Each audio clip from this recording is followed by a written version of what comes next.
não posso deixar aqui de manifestar a tristeza de muitos irmãos que acompanharam na televisão as cenas agora há pouco no estádio do Atlético Paranaense. Se tem uma coisa que eu aprendi com um grande professor de homilética que inclusive pregou nesta igreja por ocasião da sucessão pastoral, que se eu tivesse sido ele acreditaria muito bem de pastor, Eduardo Luiz, nosso professor de comunicação. Eu aprendi algo com ele, que a gente deve conhecer muito bem aonde nós estamos ministrando. Nós somos pastores do Brasil, por isso que eu evito ao máximo qualquer tipo de brincadeira com futebol no púlpito, porque a gente nunca sabe para quem nós estamos falando. E se eu tinha alguma dúvida, no Brasil o futebol não é. Estão tentando transformar em arte, em brincadeira, em lazer. Para mim e para você, talvez, mas para muitos é uma oportunidade de extravasar uma violência que ela só pode vir e ter vindo de um lugar, do inferno. E na semana aonde nós acompanhamos ou estamos acompanhando o célebre sepultamento de Nelson Mandela, um homem que passou mais de 3 décadas encarcerado, nós podemos ver que a bondade de Deus ainda está na vida do ser humano. O mal está arraigado no coração do pecador. Mandela, preso, aprisionado, sofredor, sai para lutar pela paz, sai para lutar pela fraternidade, para a igualdade, diferente até da maneira como lutou antes do seu caso. E com essa palavra eu manejei esse homem que marcou o mundo com a sua luta pela igualdade entre todos os seres humanos, um desbravador na luta pelos direitos humanos. Louvo a Deus por ter vivido nesse tempo e poder não só contar a partir da história, mas Deus me permitiu, mesmo distante, mesmo de longe, acompanhar os anos que Nelson Mandela existiu. E que no Brasil se levantem muitos Mandelas, quem sabe para lutar pela paz nos estádios. Por isso que eu, como pastor dessa igreja, tenho incentivado a todos que usam neste púlpito que nunca se utilizem de brincadeiras com o futebol, porque para alguns o futebol não é uma brincadeira. Então que Deus possa ser misericordioso conosco e perdoar a violência de um povo que quer receber a Copa do Mundo. Abra a Bíblia em Lucas capítulo 2. E eu quero ler com vocês nessa noite a narrativa do nascimento do Senhor Jesus.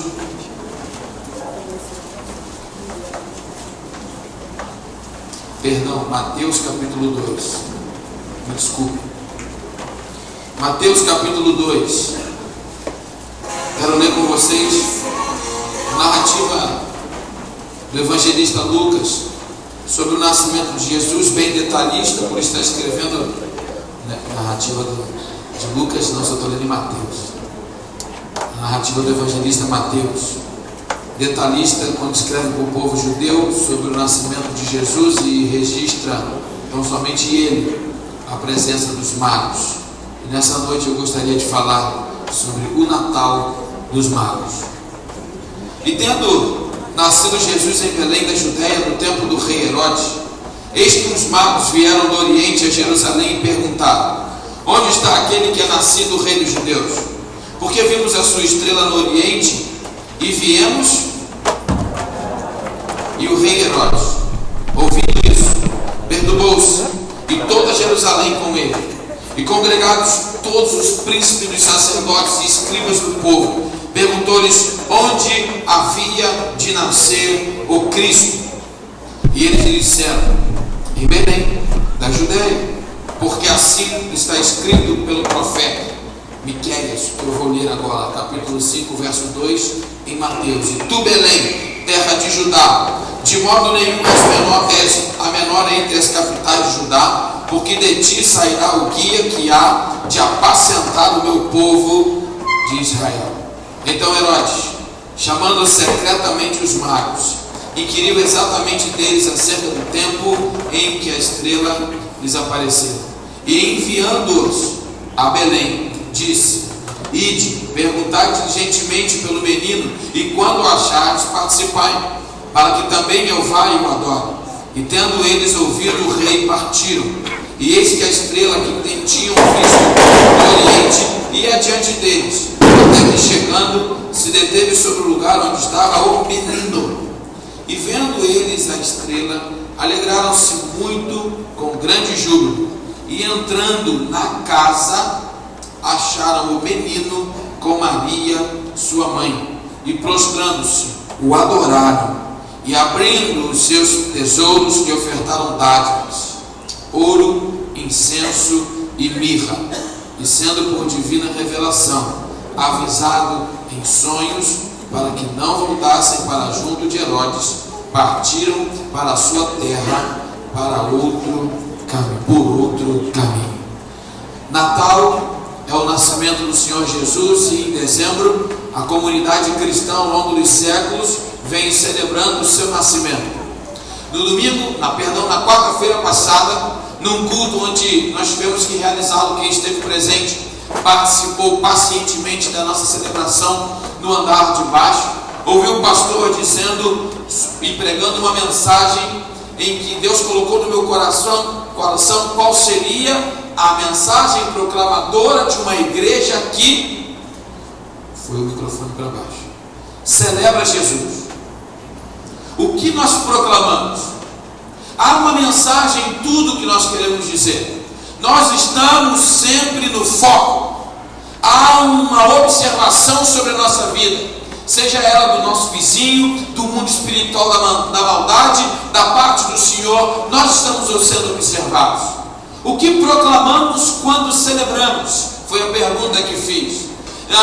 Eu acho um grande besterol ainda, por mais que contribua para, em algum momento, o crescimento, a discussão de se comemoramos ou não comemoramos o Natal em dezembro. A árvore é ou não é o elemento natalino. E se você quiser saber sobre árvore, nós estamos providenciando um texto de Davi Ferreira, que foi pastor dessa igreja, hoje é pastor da primeira igreja batista do Galeão, as árvores de Natal. E se Deus permitir, na semana que vem, você vai poder ter esse folheto evangelístico, explicativo, e você vai ouvir a palavra de Deus a partir do que ele diz na Bíblia.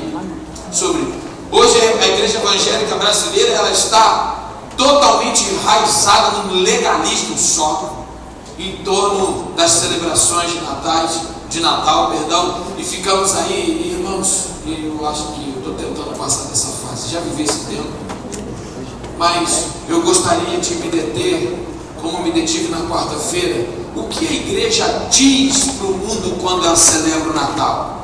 Eu compartilhei algumas ideias. Primeiro, que a igreja proclama que existe milagre porque Jesus nasceu de maneira virginal. Nós proclamamos, quando celebramos o Natal, que Deus é um Deus que se relaciona na história.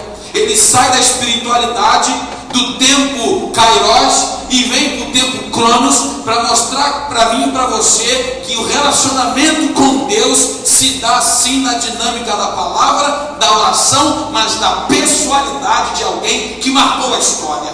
E por isso que a igreja dele precisa ser um sinal histórico do reino de Deus. E eu fui compartilhando com a igreja aquilo que Deus colocou no meu coração.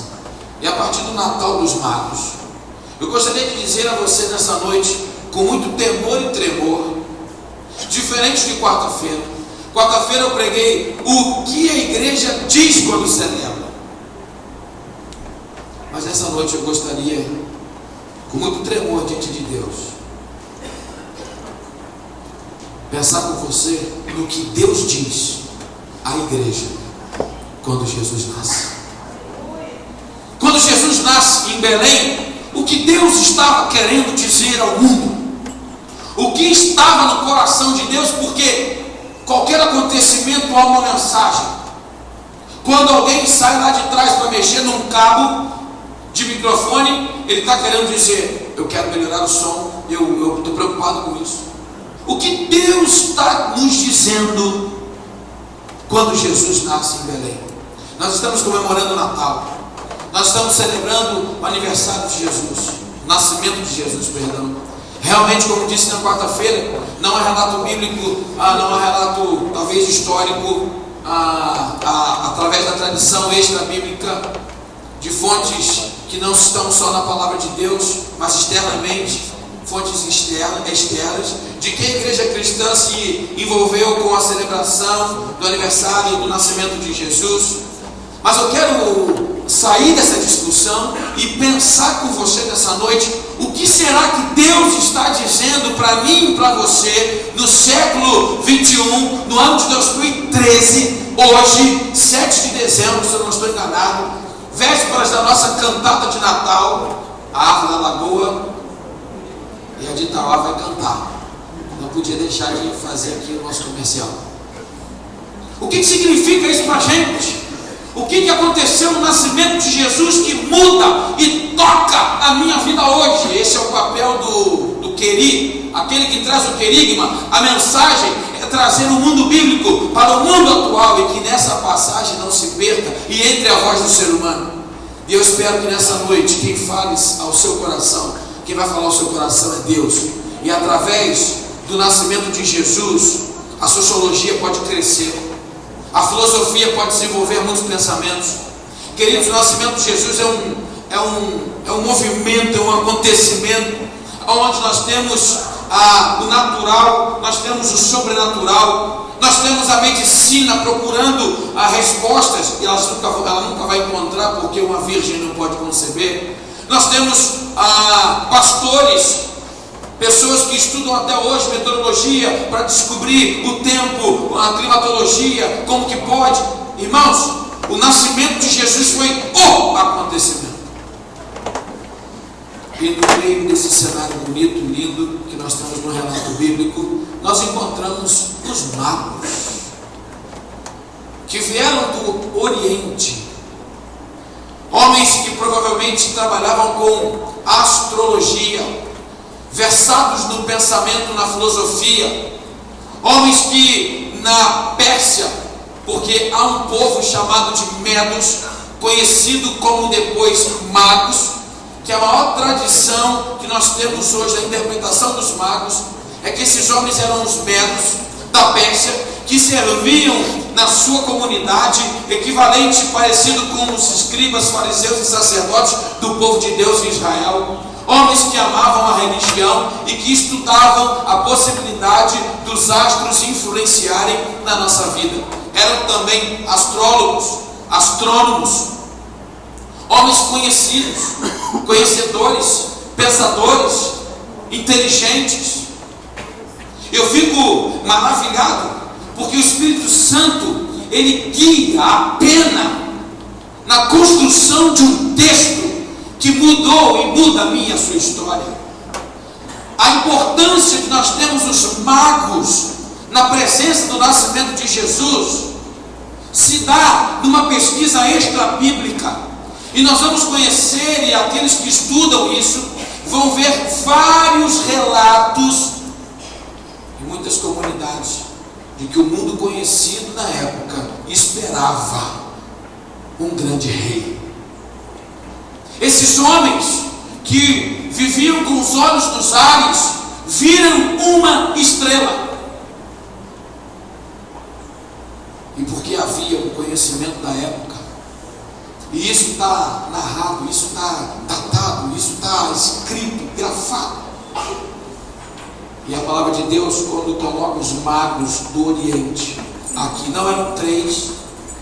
Eu não acredito que os magos, há um tempo de intervalo, e os evangelhos, muitas vezes, eles não são cronologicamente corretos na ordem dos fatos. Os autores não estavam preocupados com isso, porque os magos chegam na casa e não na estrebaria. Há estudiosos eruditos que dizem que pode haver uma diferença de 2 anos aqui, onde Jesus já era um menininho. Mas eu quero ficar com algumas lições que tocam a minha e a sua vida, e não ficar aqui trabalhando questões exegéticas, históricas, porque eu sei que você veio aqui para receber uma palavra de Deus. O que Deus está querendo dizer ao povo com o nascimento de Jesus no Natal dos magos? Em primeiro lugar, com muita humildade, muito temor e tremor, eu quero dizer para você nessa noite que Deus convida o seu povo a adorar. Quando Jesus nasce, quando Deus coloca os magos na história, e eles deixam o Oriente, uma terra onde não se tinha sido, pelo menos não temos relatos tão grandes de manifestação, de pregação do Evangelho, e eles deixam toda a sua terra e vêm até Jerusalém, e de Jerusalém eles vêm até Belém para adorar. Diga, você sabe que não é muito costume meu fazer isso, mas vira para a pessoa que está ao seu lado e diga assim: seja um adorador.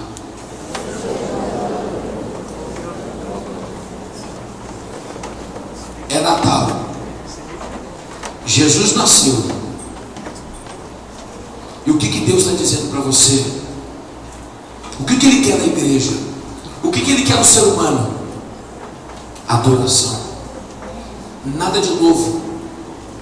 Vim aqui para ouvir isso de novo? Eu queria perguntar para você: como anda a sua adoração?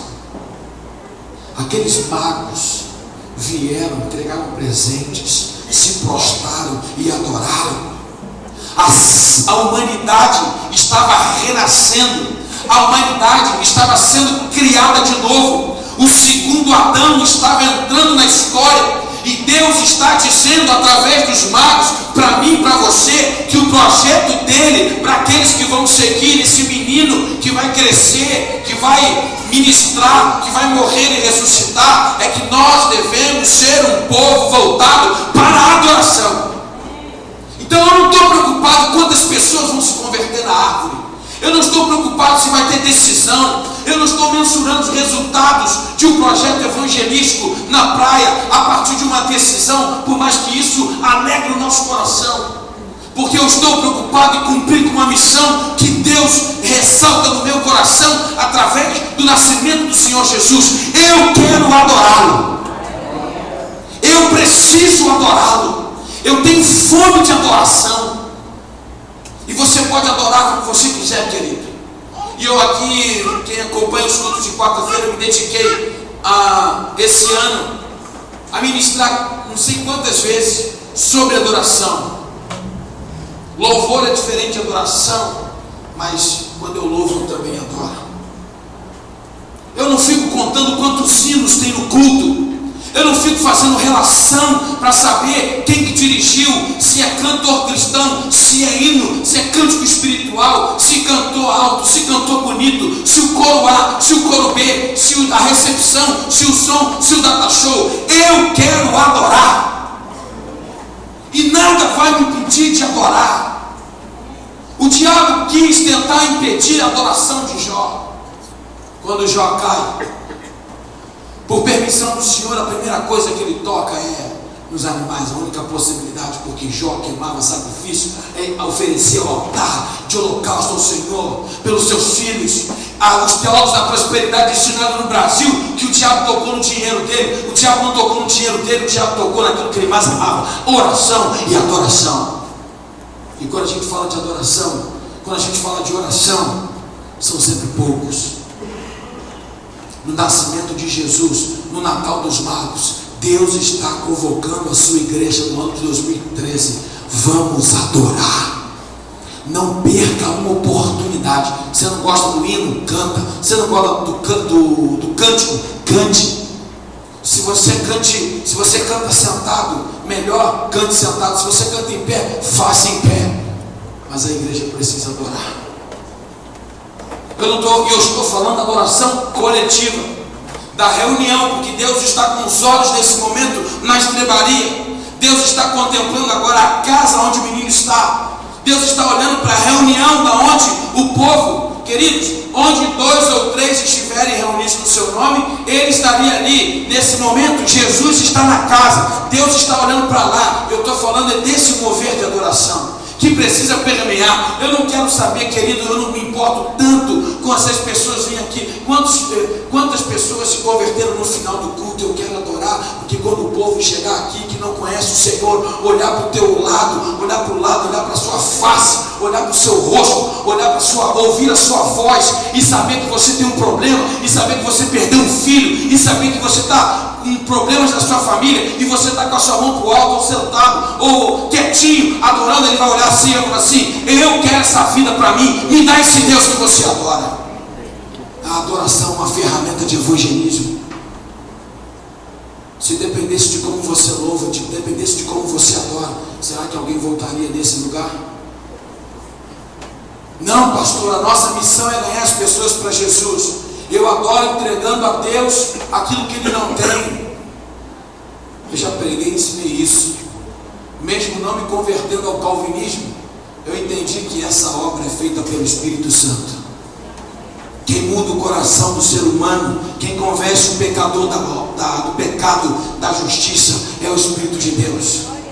A missão da igreja também é adorar. E no Natal de Jesus, Deus, no nascimento de Jesus, a partir dos anjos que louvam aquele coral lindo e maravilhoso, e cantam glória a Deus nas alturas, como foi no passado, foi hoje. A igreja precisa adorar, porque Deus precisa não, Ele deseja, Ele quer ser adorado.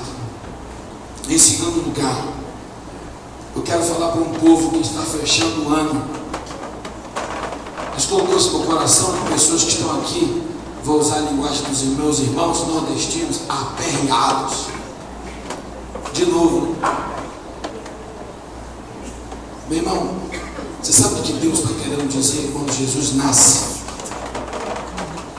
No Natal dos Magos, Deus está querendo que a igreja volte à essência da adoração. Sem Limites cantou, querido, te louvarei. Em segundo lugar, Deus, como está no controle da história, Ele sabia que o seu filho, que representava eu e você naquela manjedoura, ele precisaria de suprimento e de provisão para chegar ao Egito e para sobreviver lá. Queridos, o que você acha que foi feito com o presente que ele recebeu? Você já fez essa pergunta? Jesus recebeu, vamos repetir, ouro. O que Jesus fez? O que Maria e José fizeram com aqueles presentes? Se fosse uma Maria contemporânea, ela ia na Gaster, ia mandar fazer um colar, um brinco, com incenso e mirra, um perfume fabuloso. Deixa eu dizer para você o que aconteceu com aqueles presentes. Aquele ouro foi vendido e bancou a viagem de Jesus para o Egito. Mirra e incenso, muito fácil de se carregar, manteve Jesus no Egito. No nascimento de Jesus, Ele está dizendo para mim e para você que Ele é o Deus de toda a provisão. Que se você está terminando o ano de 2013 preocupado com como vai ser o seu final de ano, querido, trabalhe, lute, sue a camisa, acorde cedo, vai distribuir currículo, vai se capacitar, vai fazer curso de inglês, francês, alemão, informática, dê o seu jeito. Mas aquilo que não estiver ao seu alcance, Ele é o Jeová Jireh. E se Ele garantiu o filho dele lá no Egito o tempo que foi necessário, Ele vai garantir a tua sobrevivência nesse tempo. Por isso que o filho dele pôde dizer: não se preocupe, não vivam ansiosos com o dia da manhã. Olha o que Deus, o meu Pai, faz com as aves do campo, e com as flores, com as aves do céu, com as flores do campo. Quanto mais não farão com vocês. Ele ama você, querido, e Ele tem provisão para a tua vida. Deus fala contigo nessa noite. Os anjos, os magos trouxeram a provisão. O presente foi de adoração.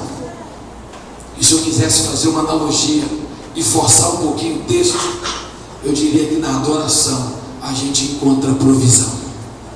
O problema é que quando a gente adora, a gente não precisa esperar nada, porque Deus vai prover, mesmo se você não adorar, porque Ele ama você independente do que você pode ou não fazer. No Natal dos Magos, em 2013, Deus ministra ao seu coração nessa noite. Ele quer que você confie nele, porque Ele é o Deus de toda provisão. Em terceiro lugar, o Natal de Jesus é o Natal, o nascimento de Jesus na experiência dos magos me impressiona. E hoje é o dia da Bíblia. Os batistas brasileiros comemoram o dia deste livro. Você sabe por que Jesus, Deus, estou aqui supondo, colocou os magos no nascimento? Para dizer para mim e para você, em 2013, faça desse livro mais do que um livro histórico. Faça desse livro o guia para a tua vida.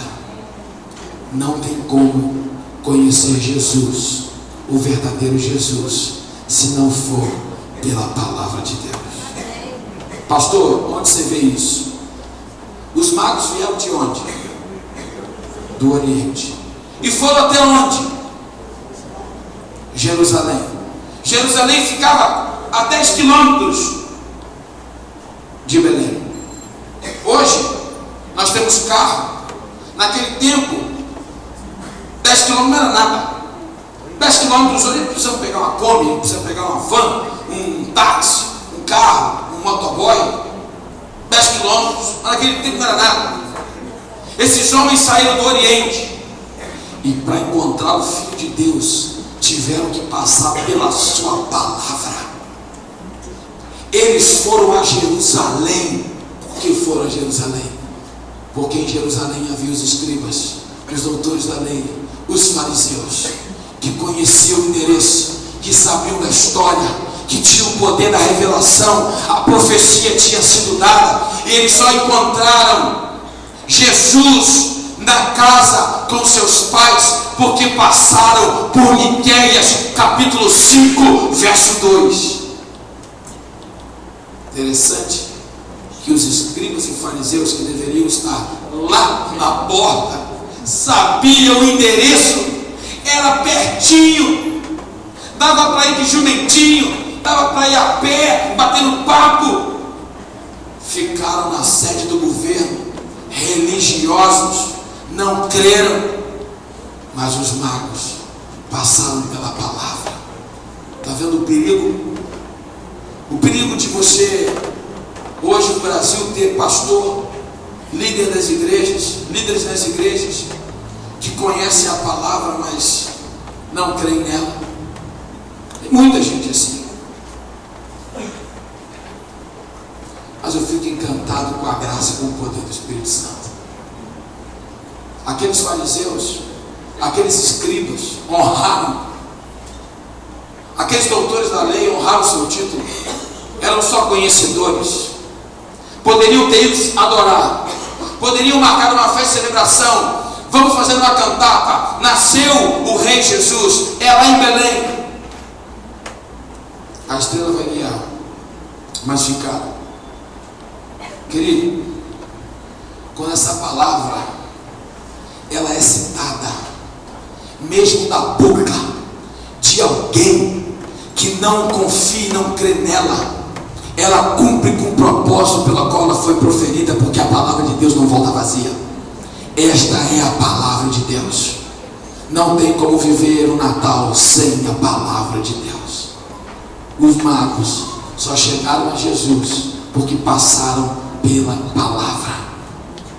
Pastor Josué Júnior ontem na Praia da Bica, irmãos, o que foi aquilo? Eu estou atrás do sermão dele e eu vou passar, nós temos que marcar uma aula sobre aquela mensagem. Coisa maravilhosa, não é para refutar não, é para aprender. Essa é a palavra de Deus. Essa é a palavra de Deus. E tudo que a gente faz deve ser por amor a ela. No dia da Bíblia, Deus diz ao seu coração nessa noite: volte a amar esse texto que você deixou de ler há muito tempo.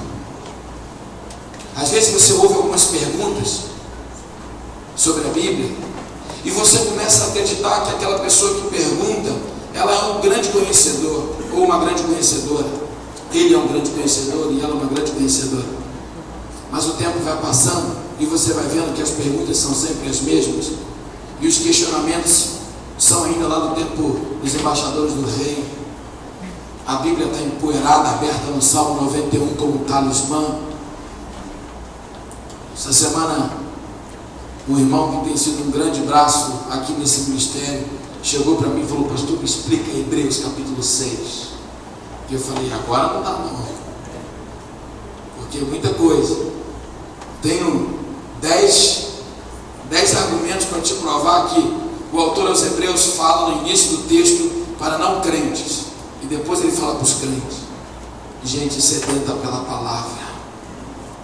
Quantos, volto a repetir no púlpito que eu disse, quanta gente já na semana passada, quantos irmãos têm o Código Penal Civil nos lábios, o time do futebol nos lábios, as leis da física, da matemática, a história, da geografia, mas lhe falta a palavra.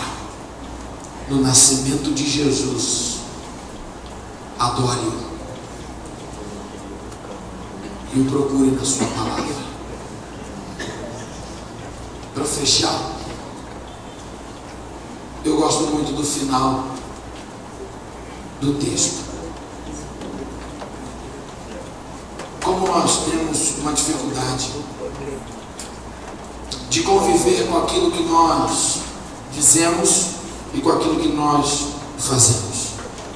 Herodes, o cruel, um homem que para o povo, em tempo de crise, derretia a sua prataria para distribuir para os pobres, oprimia e matava por ciúmes e de perda do poder, pelo poder, aqueles que se abrilhantavam como seus futuros sucessores. Por isso, vamos matar os meninos, porque não sabemos quem será o rei dos judeus. Herodes chama os magos e diz assim: vem cá, me traga a notícia de onde eles estão. Onde ele está, perdão, porque eu quero adorá-lo. Mentira. Herodes disse com a boca, mas o seu coração estava cheio de vingança, cheio de ciúmes, cheio de raiva, ódio. Herodes tem uma palavra na sua boca de adoração, mas o seu coração é de morte. Eu espero que não seja essa a nossa experiência, porque Deus está cansado disso. Em Isaías capítulo 1 ele mostra a sua indignação, quando ele diz: quem mandou vocês virem até aqui? A adoração que Deus quer tem que concordar com o nosso coração, com o nosso sentimento. Mas eu louvo a Deus porque no Natal dos Magos, você que chegou aqui nessa noite, talvez com a vida, não sabe onde você vai, talvez sem sentido e sem direção, porque na física isso tem diferença. Sabe, a expressão do verso 12 é linda. E sendo por divina revelação avisados em sonho, para que não voltassem para junto de Herodes, partiram para a sua terra por outro caminho. Eu me preocupo muito com a saúde da teologia que é ministrada no Brasil, e esse texto confortou meu coração. Aqueles que têm conhecido a palavra de Deus da boca de homens cruéis e inescrupulosos, usados pelo maligno, ainda vão encontrar o Espírito de Deus dizendo: voltem por outro caminho, porque isso não vem do Senhor. No Natal de Jesus, no nascimento de Jesus, Deus diz para nós nessa noite: vamos adorá-lo, vamos crer na sua provisão, não desespere-se no final do ano, vamos amar a sua palavra,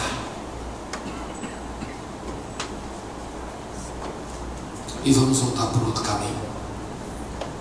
O que Deus quer, Ele faz uma aplicação aqui, não uma interpretação. O que Deus quer da sua vida nessa noite, meu querido, enquanto o Maurício começa a adorar o Senhor no teclado, eu quero que você pense se você não precisa de um outro caminho. Jesus nasceu, e no nascimento de Jesus Ele quer que você mude de vida. E o que é arrependimento? Metanoia, mudança de direção. Os magos foram alertados, o projeto do diabo foi desvendado, e Deus os guardou e os fez voltar para o outro caminho. O projeto do diabo para a sua vida é que você viva uma vida para você mesmo, e que você viva uma vida guiada por um pastor que está muito na moda. Eu tenho que chamar esse pastor de ventre. Você conhece o pastor Seu Ventre?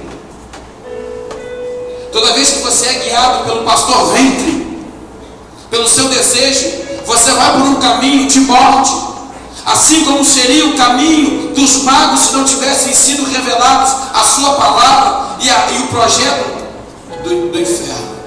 Mas Deus está no controle da história. Você chegou nesta igreja, nesta noite, por um caminho, mas no nascimento do Senhor Jesus Cristo, que nós celebramos no mês de dezembro, Ele diz para você que a vontade dEle é que no nascimento do teu filho, do filho dEle, você volte por outro caminho, assim como os magos. Nós não sabemos o que esses magos faziam antes, muito menos sabemos o que esses magos fizeram depois. Eu só sei que eles voltaram por outro caminho e que o propósito de Deus se cumpriu. O pastor agora está falando para os não crentes. Estou não. O pastor agora está falando para os que não são evangélicos. Estou não.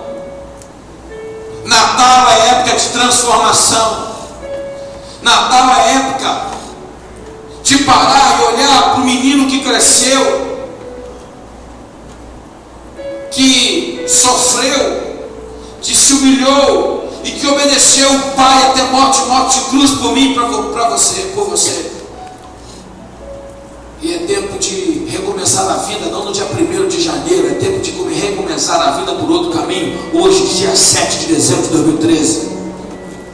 Porque Deus quer que a gente volte por outro caminho. Para que caminho eu vou agora? Para Jesus. Quero ouvir um testemunho. Flávio é um médico que Deus salvou, tem feito uma grande obra. Deus tem colocado o Flávio aqui entre nós. E em tão pouco tempo, Flávio tem sido tão cheio da palavra, tem ganho tantas pessoas para Jesus. E ontem na Praia da Bica, ele levou uma amiga dele, médica também, só não está aqui hoje porque foi convocada anestesista. E como ela não está aqui hoje, eu vou dizer, anos no espiritismo, com todo respeito, minha mãe veio do espiritismo, tenho familiares no espiritismo, então minha sogra, então a gente tem uma relação muito tranquila com isso, com todo respeito que eu falo aqui. Mas uma cadeia, uma prisão tão grande. E ela começou a observar a mudança na vida do Flávio, porque o Flávio começou a viver a palavra, e ele começou a ministrar a palavra, influenciá-la pela palavra. E ontem na Praia da Bica, anos e anos, gerações e gerações da sua família, ela ouviu a palavra. E lá na Praia da Pica ela confirmou a sua decisão. Uma das mãos foi dessa mulher. Você pode dizer aleluia. E quando ela estava com uma outra pessoa, e a pessoa logo após veio conversando com ela, não, porque ela, voltei por outro caminho, não falo mais disso, a minha vida agora é de Jesus. Por que não? Natal não é época de só entregar presente. Sai desse, é muito pequeno, muito pequenininho o conceito natalino brasileiro de presentes, de comércio. É porque Jesus também ganhou presente para a provisão dele lá no Egito. Então, ter presente, melhor é dar do que abençoar. O Natal cristão não é esse Natal do capitalismo neoliberal. O Natal cristão é o Natal do presépio, daquele que faz de uma árvore uma cruz e se entrega por mim e por você. Feche os seus olhos nesse momento e olha ao Senhor. Você que é crente tem o poder do Espírito Santo para mudar a sua vida. Você que está aqui nessa noite, talvez você ficou longe do Evangelho. Talvez você está numa igreja pela primeira vez esse ano, porque é muito comum as pessoas às vezes viverem de costas para Deus o ano inteiro, e nas festas natalinas, opa, eu vou lá na igreja. Quero dizer uma coisa para você: que bom que você está aqui, mas Ele quer um projeto diferente para a sua vida. Ele quer você andando nele. Não estou te convidando para ser membro da Igreja Batista, não. Eu quero que você conheça esse Jesus, e você precisa passar pela palavra. Arrependei-vos e crede no Evangelho. Jesus nasceu para morrer por você. E se você quer voltar para um outro caminho, mudar a sua vida, lembre-se de uma coisa. Eu preguei aqui na semana passada: Jesus é o caminho. Não tem outro caminho, só tem um: Jesus. E eu vou fazer uma oração. Pastor, o que eu faço para trilhar esse caminho de Jesus? Diga isso para Ele. Eu vou fazer uma oração. E se você entender que as minhas palavras podem ser as suas palavras, você faça das minhas palavras as suas palavras. Porque não é reza, não é repetição. Diga do seu coração, do fundo do seu coração, se você está aqui nessa noite e quer voltar para um outro caminho. Diga assim baixinho: ninguém, nem a pessoa do lado precisa ouvir, só Deus. Diga assim: querido Deus, eu passei pela Tua palavra nesta noite, e o poder do Teu Santo Espírito, eu creio que está falando ao meu coração, e eu quero voltar por um outro caminho. Eu quero voltar pelo caminho de Jesus. Eu não quero mais continuar nesse projeto de enganação.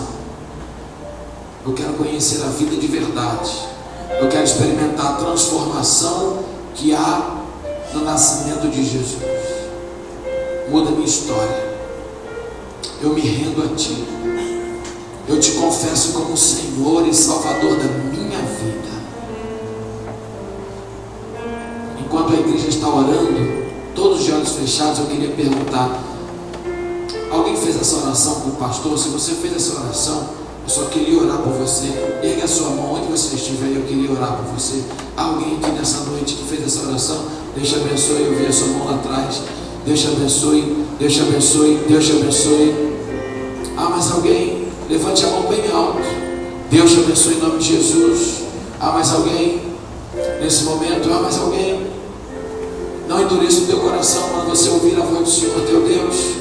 Você entregou a sua vida para Jesus. Deus te abençoe. Aleluia. Aleluia. Ah, mais alguém? Não perca essa rica oportunidade de fazer do seu Natal um Natal diferente.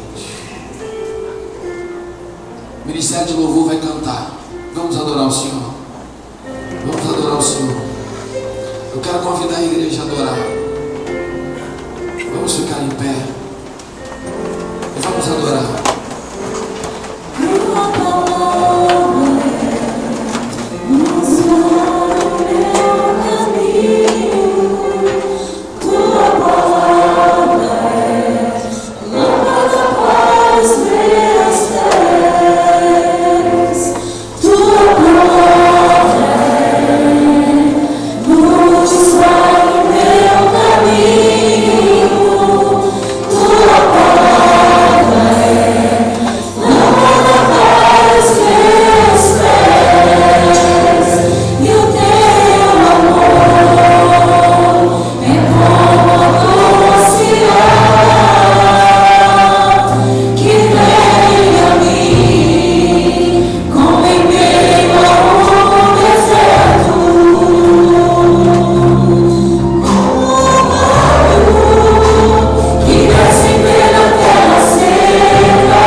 Abençoe a vida da tua filha.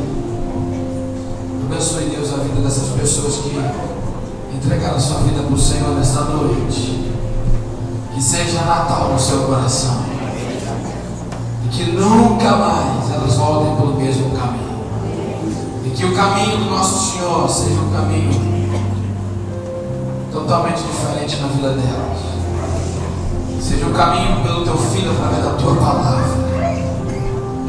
Se o plano do Senhor é que eles estejam conosco, nos ajude a encontrá-los, a amá-los, a achá-los, a servi-los.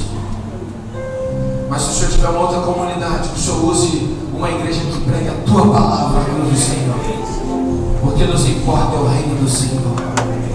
Muito obrigado por essa noite, obrigado por essas 5 vidas que eu tenho certeza que nunca mais serão as mesmas. Em o nome de Jesus. Se você está feliz, aplauda o Senhor.